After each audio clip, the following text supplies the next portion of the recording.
Hey, it's episode 213, and today I wanted to chat with you about how to exercise, how to fuel before and after exercise for normal people, non-athletes. So if you don't consider yourself an athlete, you're just a normal human being with a 9-to-5 job, and you just want to do right by your body but not get too hardcore, today's episode is for you.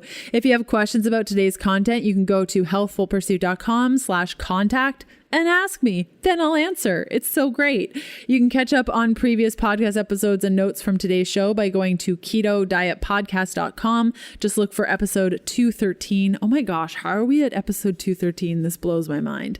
So today's episode is made up of a bunch of different resources all in one place.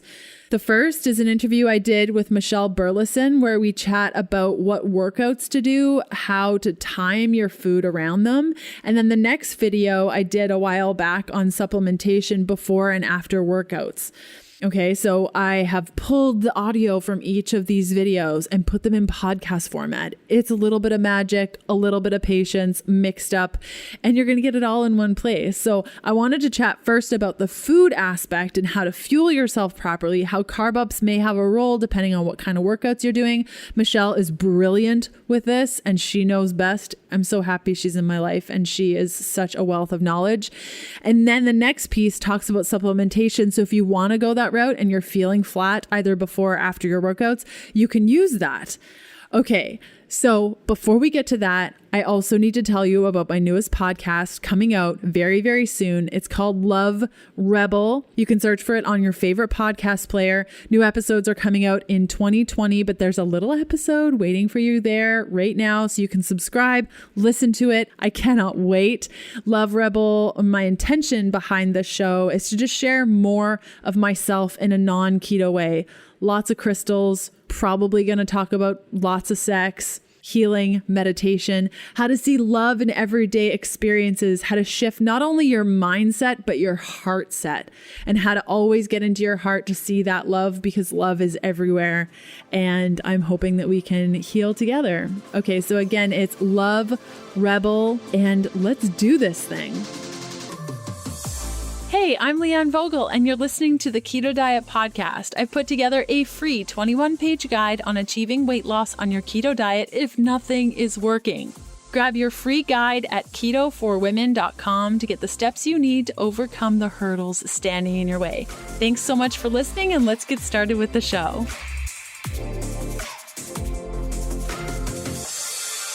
So we are going to be talking about fat loss and muscle gain. Yeah. And eating high fat to lose fat but gain muscle. What? That's exactly the opposite of everything we've been told to do. Yet so many people in the Healthful Pursuit community are doing exactly this. We're eating lots of fat, we're gaining muscle, and all is good in the world. And we're working out less. Today we're chatting with Michelle Burleson about how we can use high fat to gain muscle and be a little bit more awesome. So we're going to be talking in detail about the exact exercise that women should be doing, shouldn't be doing, what's going to help us stay in fat burning, get kicked out of fat burning, and everything in between. So hint for a lot of you, this is probably going to mean working out a lot less. I know for myself, there were days or years even where I was working out 3 to 4 hours a day and not losing any weight, and my muscle was suffering. So Michelle is an author, screenwriter, journalist, medical writer, researcher, former high school and college coach, and Division I NCAA scholarship athlete.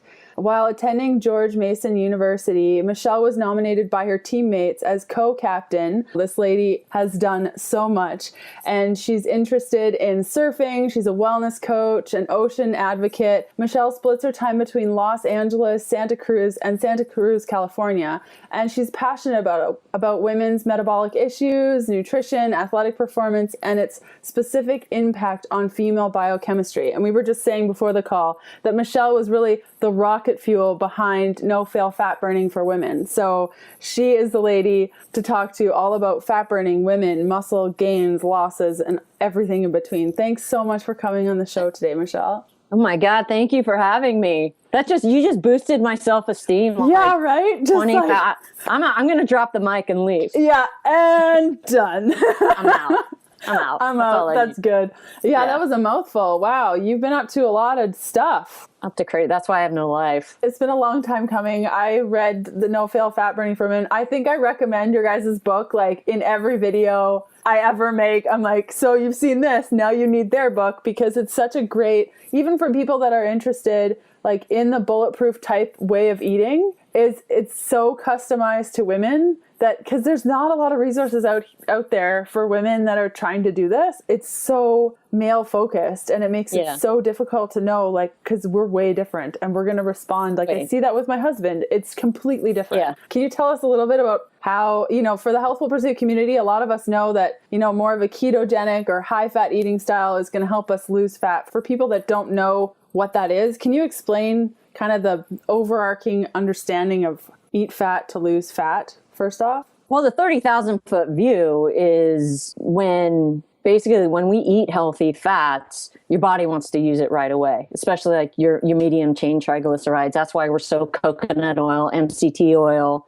healthy pastured animal fat, that your body is going to want to use it and burn it right away. Meanwhile, that's depleting your glycogen stores. And tell me if I'm going too much. I will. So glycogen is where your body holds on to this glycogen as fuel when you're in a glucose burning state. So if you're eating carbohydrates every day, you're going to use this glycogen. But when you're eating fats, you're saying that those glycogen stores start to decrease and we're burning our fat as energy. Exactly. And the thing is, so many of us are sugar adapted, and that is not the most efficient fuel for our bodies, and especially our brains or our hormones, especially as women. And this is where we get screwed so badly, or you find women just hitting a wall, or their menstrual cycle sucks, or they just feel like garbage all the time, is that you need healthy fat in order for your hormones to work efficiently. Your hormones are working efficiently. You're going to become a fat burning machine. I love that, fat burning machine. That is like the best way to describe it. Yeah. And the thing is, it's so funny. And I know with your work too, because I've seen a lot of your work, is that a lot of it is just kind of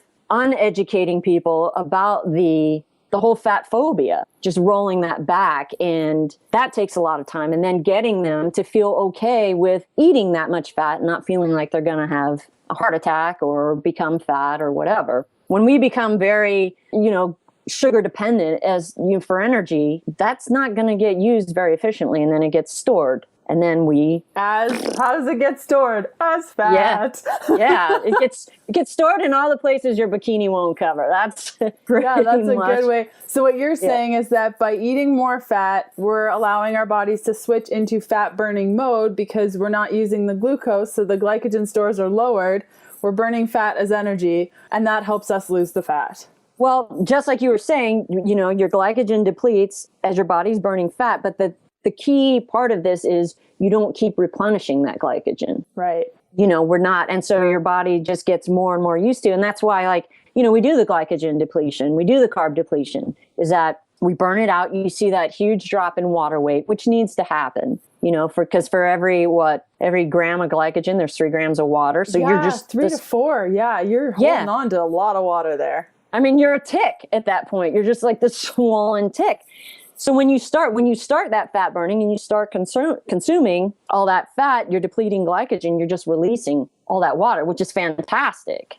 Sometimes people are like, well, it's just water weight. Well, it adds up. It makes a huge difference. Yeah. When you're not carrying around that water. Okay. So then you're talking about carb depletion. What are some of the steps? Like, I know I cover this off in my book, The Keto Beginning, and I know No Fail Fat Burning for Women goes through it too. But the depletion is basically stop eating all the carbs, right? That's how you deplete. Right. Now, does working out have something to do with it too, I would imagine? Depleting those glycogen stores quicker, or?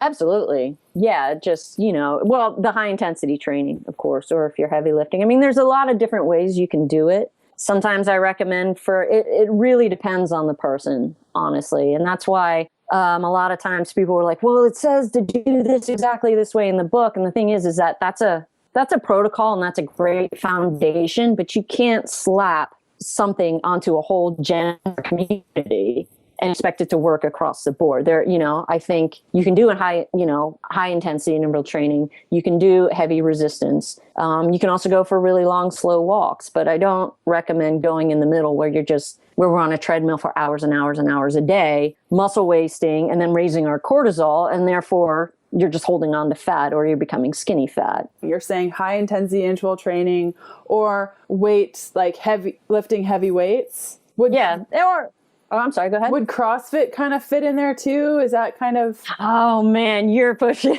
Yeah. You got to ask. Well, here's the deal. This is where Sky and I differ a little bit. I have a ton of friends who do CrossFit. I've done CrossFit. Yeah, me too. I think for women, I'm 41. As you get older, it affects you differently. It's a dual modality. If you don't know how to move properly, if you don't know how to feed yourself properly, you're going to run into some issues, and that could be weight gain. It could be a ton of things. How often? So you're saying if we eat fat, we're going to lower our glycogen stores and we're going to switch into fat burning mode. In order to deplete that quicker, we can work out a little bit to deplete that glycogen store. So now we're in fat burning mode. How often should we be working out as women to make sure that we're losing fat, gaining muscle, and all is good? I tailor that to the individual. Okay. I know some people are just addicted to it, and they feel like if I'm not exercising 5 days a week and beating the crap out of myself, they feel like something's wrong and they can't let go of that. Honestly, if you're doing a high intensity interval workout or weight training, you could go minimal 2 days a week. You could go 1 day a week if you're doing something like Body by Science, like Doug McGuff, like, time under tension. You could do that once a week. I did that a couple years ago just to see what would happen. And I only worked out once a week for 20 minutes and I got so strong. That's when I started getting my pull-ups like crazy. Wow. And that's insane. But yeah, it's not, it's 20 minutes once a week, but it is, you leave there just everything's on the floor. Dead. You're a dead thing. Yeah. Your time under tension. So you're not really lifting weight. You're just seeing how long you can hold it up before, it brings you back down. Amazing. So it's really, and you only want to do that like once a week because it's so hard on your central nervous system. But then, if it really depends on your lifestyle. And the cool thing about this type of nutrition and eating this way is that it can fit any lifestyle. I work out 4 or 5 times a week. And by work out, I don't mean I'm killing myself every day. Sometimes that workout's 4 minutes, swinging a kettlebell or, doing a Tabata. Today, like when I was rushing home today, it was like I did an isometric workout, which was just all hold as long as I can, hold myself in certain positions. And that was real quick, but I can even tell now I feel a little fried. I'm going to need to sleep a lot today. Some of my ladies, like we just did the fat burning challenge. I'll just have them work out 2 or 3 times a week. I'm a big fan of the kettlebell because it's an overall exercise, get your whole posterior chain and it burns your fat. Like if you want a butt, you want some hamstrings, nice back, nice arms, swing the kettlebell. Every which way. Every which way. Yeah. Like Tracy Rafkin, she's a goddess. Like get her book. Is. Today's episode continues after this short message from one of my sponsors who make the show possible, plus give you some great deals on my favorite things. Today's show is brought to you by Four Sigmatic, the makers of my favorite magic elixirs, like the Lion's Mane Elixir. Add to coffee, your morning tea, smoothies, shakes, you name it, and watch your anxiety go down and your cognitive function increase. Each of their elixirs are formulated to support various aspects of your health and wellness, from brain function to energy production, relaxation, and more. They're easy to travel with, you can add them to any liquid, and they're pretty tasty too. Use the coupon code KETO, all in caps, for 15% off all things at foursigmatic.com/keto. Unsure of the link? Check out today's show notes for all the details. Okay, so you're saying that we should do sort of like these high intensity interval training or lifting weights. Is there a difference between, like there's some resources out there, for instance, things like carb backloading and that whole thing where it's, it's best to work out in the mid-afternoon, or is there a good time to work out? And how does that impact our nutrition when we're eating high fat? That's such a good question. And I know it's probably one you get all the time and I get all the time, because I know in the book, it's like your optimal window is 3 to 6. Yeah. And the reason that is because your insulin and your cortisol has come down. Yeah. And, you've broken your fast probably, and then you are going to work out really hard and then consume your biggest meal afterwards or spike your insulin after. So you're going to get this ushering of nutrients in, and it's going to go mostly into your muscles because you've basically shut down your fat cells for the day when you do work out in the later afternoon. If you work out early in the morning, which I do, it's just, that's the way my schedule is. You can still take advantage of that. And actually, here's the one, women, it just feels like men get it so easy in this nutrition department. But here's our bonus is actually we can kind of get away with working out in the morning more, spiking our insulin and having it. And this is anecdotal, but still get great results. And I've heard even up to like 140% more muscle growth and fat burn from doing that in the morning. If you go like an hour, within an hour of waking up, you don't want to wait too late, but like say you get up at 7, go work out at 8. And is this fasted? Are you doing this fasted? Fasted, yeah. Okay. Some people will take some MCTs, sometimes a little caffeine with some MCT oil. Yeah. Beforehand. It really depends on what you're going to be doing. So you go in to train, you're doing something that's stressing your system, like high intensity interval training, you're lifting hard. That's all catabolic, which means you're breaking things down. Yeah. Which is a good thing. You need to break yourself down to build yourself back up. The thing is, the minute we stop working out and then we go and we slam down a brown banana in a shake or whatever, spike our insulin and usher the nutrients in, is like we haven't let those catabolic processes finish. And part of that catabolic process is cellular cleansing and letting those, so we've mobilized body fat by doing this exercise, right? Which means we've basically pushed our fat cells into releasing fat. And that's what it means by mobilizing fat. We don't just burn fat. It's not we've got to cajole the fat cells into releasing the triglycerides releasing the fat inside those cells. Right. And that's what we're doing when we're working out. So it gets into our bloodstream. And so the whole catabolic process after we work out is letting all those triglycerides get out so that we can burn them for fuel. They've been released so that now we can burn it up for fuel.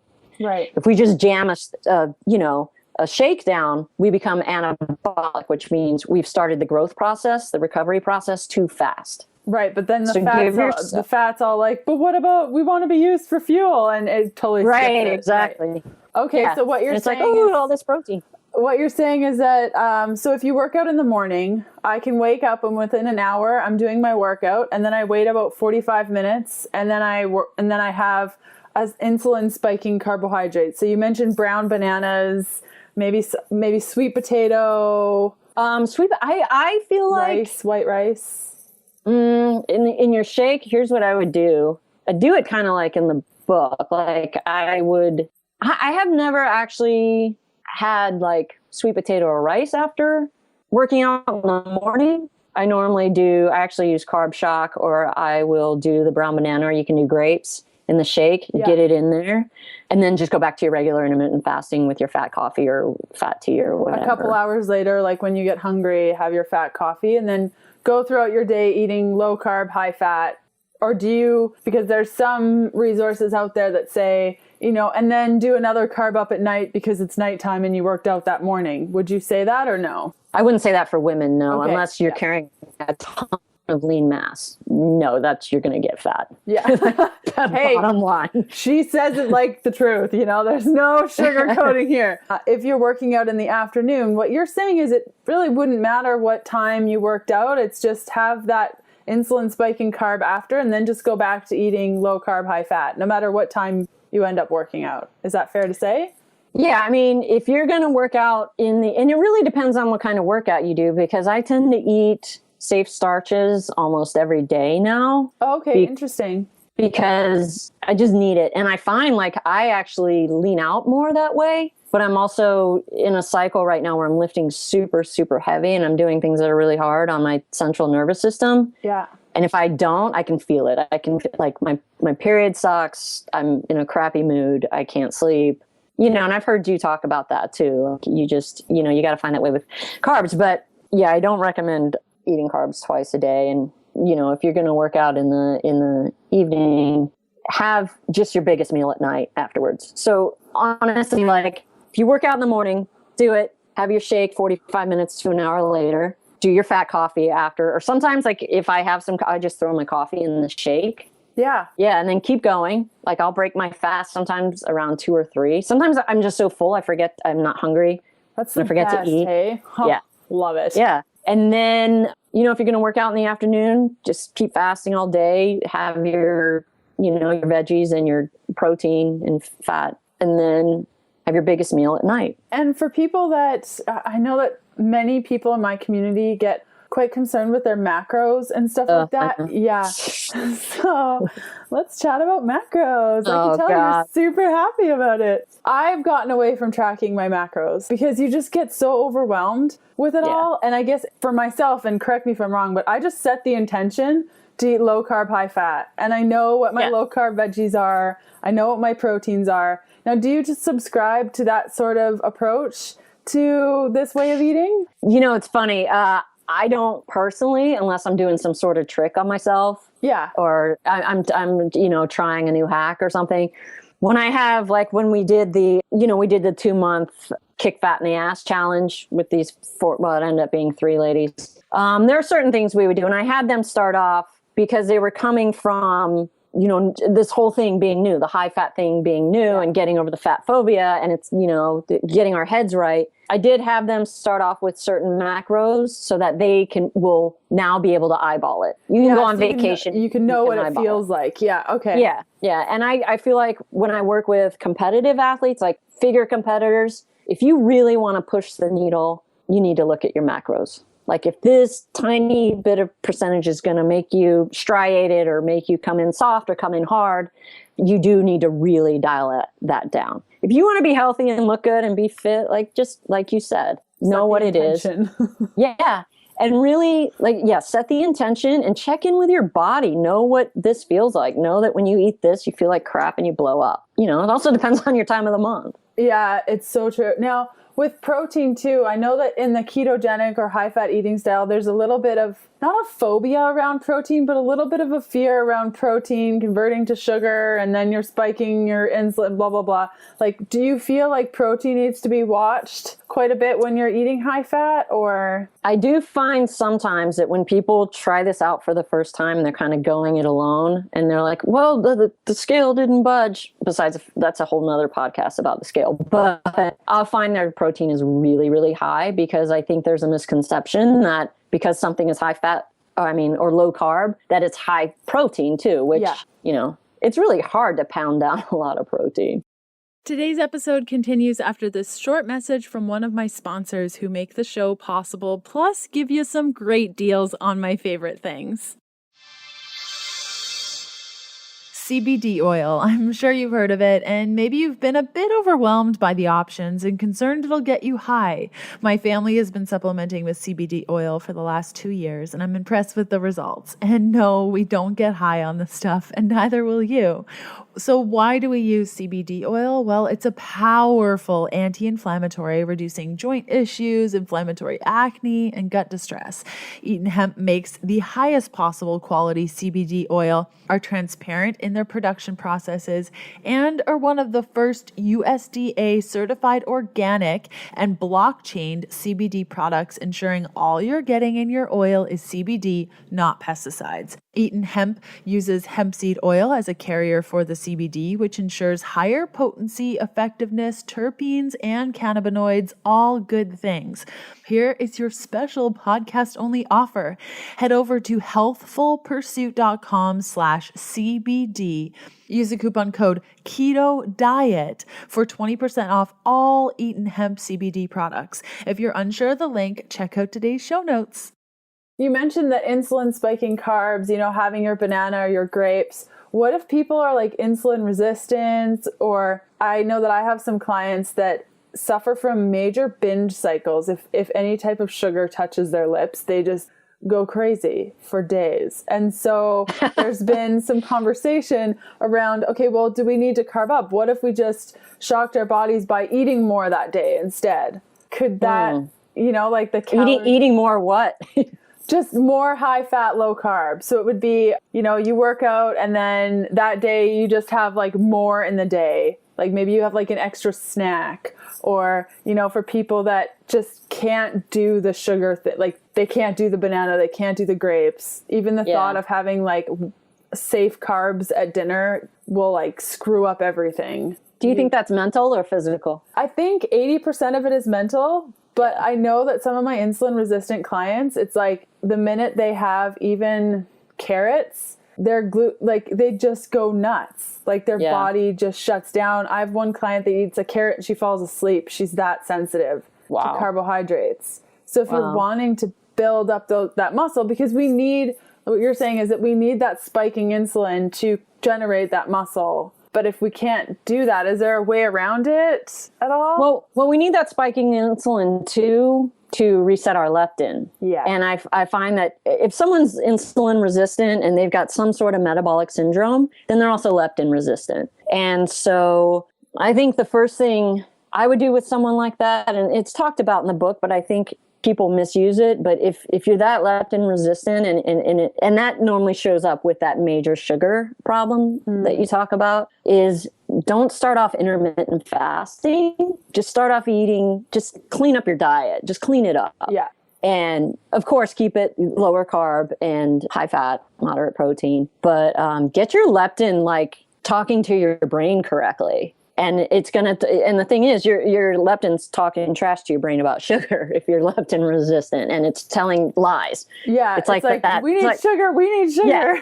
Yeah. It's like the mean girl of your brain, like just talking smack behind your back to your brain, like sugar. Yeah. And so when I see that, I just skip the intermittent fasting altogether, or, you know, like add the collagen protein in. Yeah, I'm doing the collagen protein right now in my tea. Is it? Nice. What kind of tea is that? It's rooibos tea that I just brew and then I chill and then I shake in like 2 scoops of collagen, and this is like my afternoon drink of awesomeness. Oh, nice. Trademark. Love it. And you mentioned a little bit about hormones. How does that play a role? So you're saying eat high fat, low carbohydrate. We're doing our insulin spiking carbs about 45 minutes after our workout, then going back into low carb, high fat. Say our estrogen is messed up, or progesterone or testosterone, or like any of those, all of those hormones. Yeah. How does that impact our ability to lose fat, gain muscle? It actually helps level it all out and get it all working again. I mean, one thing I see really across the board is people or women, premenopausal women, finally getting their cycles right.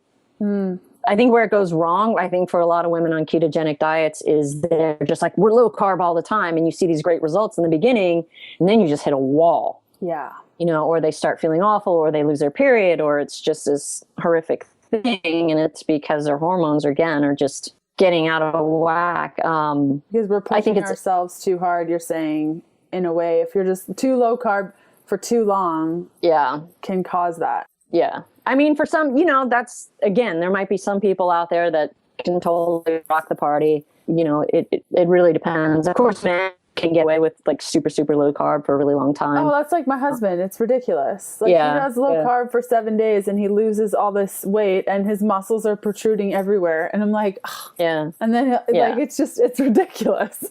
It's ridiculous. But for my experience anyway, eating high fat, low carbohydrate is the only thing that helped my hormones. So when I meet people where it's like, I've lost my period eating this way, I'm like, then there's something that we're not doing. Like, there's some piece that we're missing. And oftentimes it's either they're not eating enough, like they're at 1,000 calories a day. And I'm like, what? Or, you know, they have 1 zucchini a day for 3 months. And I don't even look at calories. Who cares about calories? Now, you mentioned that you've been doing some carbohydrates at night. How do you find that it impacts you being in ketosis? Are you in ketosis, or have you kind of found that balance between having carbs at night, staying fat fueled, and maybe you're monitoring a little bit of ketone generation? Or how does that work for people that are curious? You don't necessarily have to be in ketosis to be burning fat. So happy that you mentioned that. Yes. I was kind of scared to mention it too. Yeah, no, please. Yeah, do it. And I do, I'll show you, I have my little ketonics, you know, my sport breath analyzer thing. But I don't worry about that. Like if I have safe starches at night, I have been doing this thing where instead of, because I did hit a point, like I was just like starting to not feel good and I really needed to add carbs back in, but then you start feeling like crap. Yes. So I've been doing this thing where you add them back at a certain amount very slowly. So like say if I add in, and of course I don't want to go into macros or people being like, she said 5 grams. She said, yeah. Yeah. I like, but you know, let's say I add like, a touch more white rice at night. I do that for a week or 2 and I leave it at that kind of same thing. So I say, so you're steadily I'm not just shocking carbs back in to my body inconsistently, if that makes sense. Totally. So you do it over, and then so it saves you from that really crappy feeling of, oh my gosh, I ate too many plantains. Right. So like if you were going to start adding carbs back in the evening, depending on, you know, your exercise, say it's this week, it's a quarter of a sweet potato and it's going to stay that way, you know, and then you just monitor how you feel. The resistance starch hack I did last week, you got to try it. And so I lost like 1% of body fat. Amazing. On that. It was crazy. I lost like 4.5 pounds. Again, I don't care about pounds either, but I lost 4.5 pounds and it was right after my period, TMI. So it was a bunch of water weight, 4.5 pounds, but it was 1% of body fat. And when I had done it a few months ago, right after the holidays, I lost like 1.4% body fat doing it. Yeah. And just taking long walks every day, like really mindful walks, like mindful visualization walks, like checking in with yourself. And then I just feel so much better this weekend and this week. Just I feel great. So it's totally, we were actually talking about resistant starch in a couple of weeks and like more about poo talk and stuff like that. And I love it. I love poo talk. Love it. Yeah. I think I a little song and dance. But can you tell us a little bit about the experiment that you did, the resistant starch experiment, or can people go somewhere to find out how? Yeah, they can go to the blog. Yeah, I'm going to write about it. So this is going to be on nofailfatburningforwomen.com very soon. Ma'am. Yes. Yep. So if people today, hopefully. Okay. So by the time this video goes live, when is it going on Wednesday, now you got to get it live. So go to nofailfatburningforwomen.com and hopefully it will be there unless you do another carb up and fall asleep and don't get it done. No, I'm just kidding. Okay. So let's kind of summarize for everyone out there just so that we know exactly what we said. So eat low carbohydrate, high fat most of the time. When you work out, and we would recommend, you know, the high intensity interval training or heavy lifting, not that steady state cardio for hours and hours. That is not going to help the situation. And isolation exercises. Yeah. Bicep curl. Totally. Okay. Perfect. And so after those workouts, about 45 minutes after, do that spiking carb like a brown banana. Brown banana is important, or grapes, or carb shock you mentioned. And then go back to eating low carb, high fat. And then if you want to play around with carbs at night, depending on your energy and your cycle, and you really have to listen to your body. Yeah. And your lean mass, like how much lean mass are you carrying on your body? The more, and this is why, and especially you too, and I appreciate this about you so much, is that, you know, women are so scared of getting bulky. You have to put on that mass if you want to burn fat, you know, and you want to keep your metabolism up as you age. Yeah. Totally. So, you got to get the muscle. And it doesn't have to be big, beefy, like traps and all that stuff. Not at all. No, you got to be on steroids to. Totally. You know, you're not going to get beefy. Yeah. It's just a matter of building that muscle so that it can burn, you know, keep your metabolism going, and that's all good. Okay. Yeah. And then if you want to check out resistant starch information, go to No Fail Fat Burning for Women. Is there anything else that you want to add at all, Michelle? You know, if you want to get fit, deadlift. Just do your big movements. Yeah. That's it. And also, this is another thing, and this will be in the book, and I'll wrap this up quickly, but, you know, we can instead of working against our bodies and like, oh God, I'm having my period and all this, is like leverage those hormones for when you can burn fat the most during the month, when you can gain the most strength during the month, and then take a chill, like in your luteal phase, 3 or 4 days before your period. Make that your deload week. Yeah. And it'll actually help you going forward instead of killing yourself. Like, I feel like crap and I'm fatigued and I'm just going to go. Yeah. You know, and it just makes it worse. You know, work with your body. Like the first couple days after your period ends, that's your time. Your estrogen and your testosterone are high. Like, go hit whatever you do, go hit it hard. Yeah. You can probably tolerate a little more carbs in too. And that will help you with your PMS or whatever's happening also. Amazing. Wow. Yeah.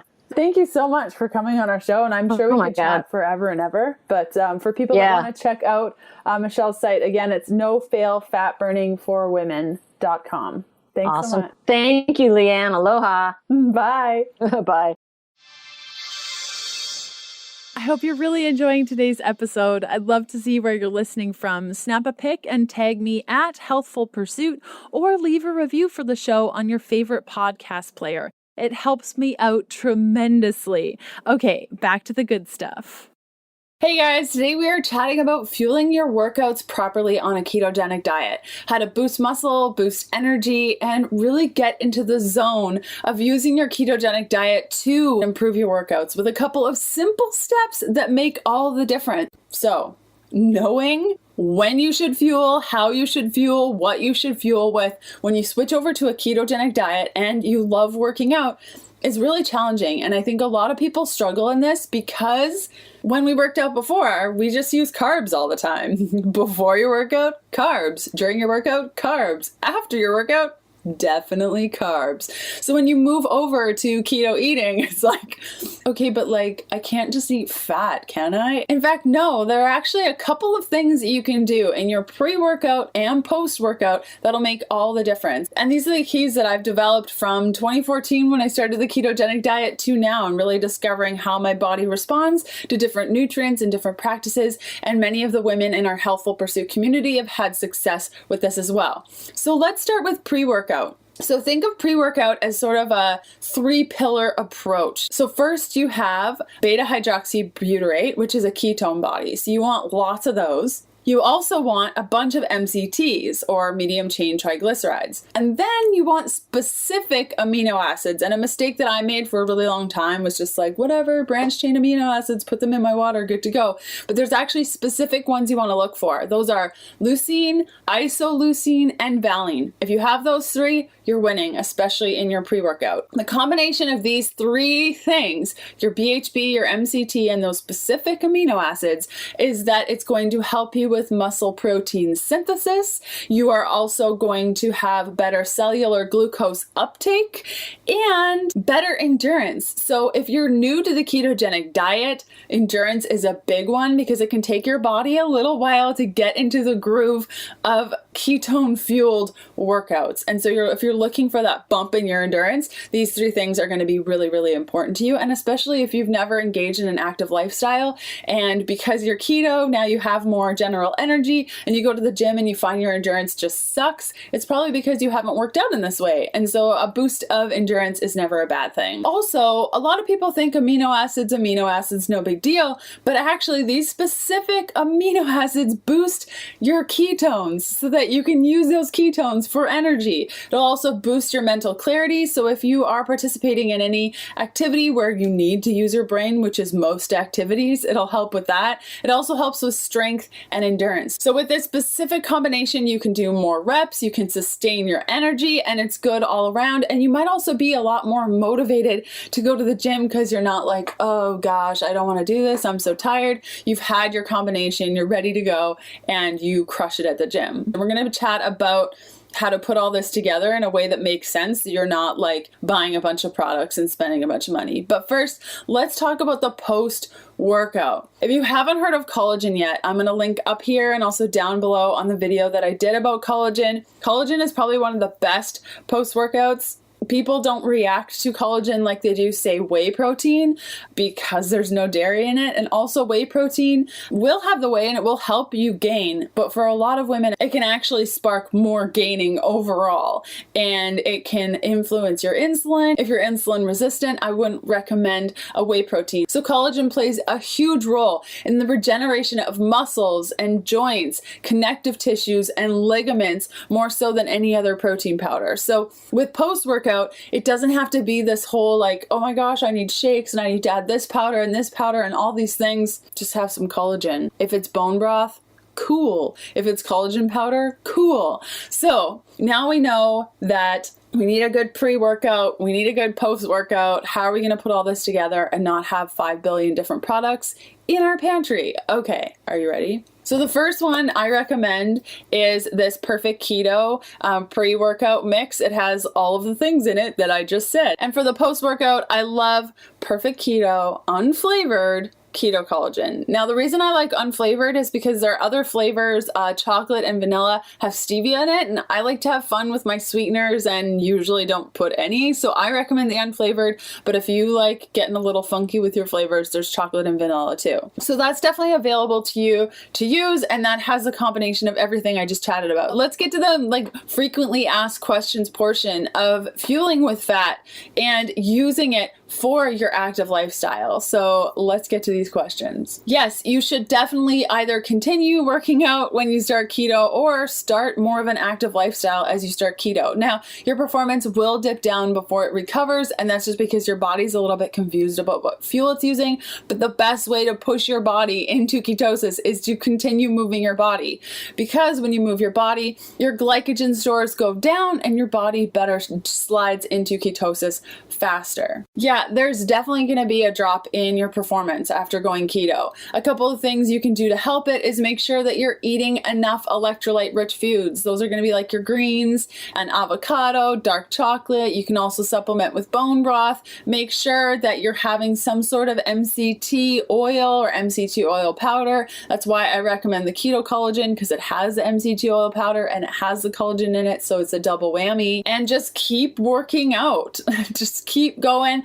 And at some point, usually in a couple of days, you'll start feeling a lot better. It's really just a waiting game of waiting until your body pushes into that state. But one trick I can provide you is do some high intensity interval training, some sprints. That'll help you drive yourself into ketosis a lot faster. So there you have it. Some of the things that I've used to really define my ketogenic practice when it comes to moving my body. I hope that was really helpful. There are 3 awesome things that you guys can do right now. The first is subscribe to my channel. Again, there's a button down below. You click that, you click the little bell so that it sends you notifications when videos come out. The second is Happy Keto Body. If you're interested in Happy Keto Body, I highly recommend getting on the list. The registration will be open for a very short time. I don't know when it'll be open again. This is the first time we're launching really exciting stuff and so much more inside the program I didn't even get to touch on. So again, it's healthfulpursuit.com/member if you want to be alerted when the program goes out. Because I brushed over a bunch of stuff, you might be thinking, oh, I gotta rewind, I gotta watch that again. What did she say about that? I got you covered. Just click the link to the corner, also down below where it says mini guide. And once you're on that page, you can scroll down, click the big pink button, and you'll have the guide for this entire video sent to your email so that you can follow along, see what products I recommended, how it all works together. Thanks for hanging out with me, and I'll see you guys next week. Bye. I really hope you enjoyed that mishmash of awesome things. I really like putting together these different audio podcasts and bringing together so many resources. I've been at this, I can't even believe it, since 2008. So I have a lot to share. And many of you who have been listening to the podcast, even from the very beginning, haven't watched all my YouTube videos. And I mean, there's so much out there. So I'm hoping that much of this information was either a good refresher or brand new. I bet you 99% of you, this was brand new. So next up on the podcast, Sunday, December 15th, we have episode 214. I'm chatting about bloating and constipation on keto.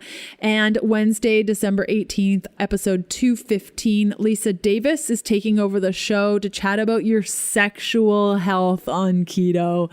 It's a good one. I say this every time because these takeovers are literally my favorite thing about my job right now. So if you love the takeovers, let me know on Instagram. Take a picture of you listening, maybe a screenshot of which episode is your favorite, and tag me in it at Healthful Pursuit. I love seeing what you like, what you don't. And if you want to leave a review for the show, do that on your favorite player. It definitely helps me gear the show. But if you have nothing nice to say, maybe keep your comments to yourself, because nobody needs to read your negativity, including me. So I hope you guys have a great rest of your day, and I will see you soon. Okay, bye.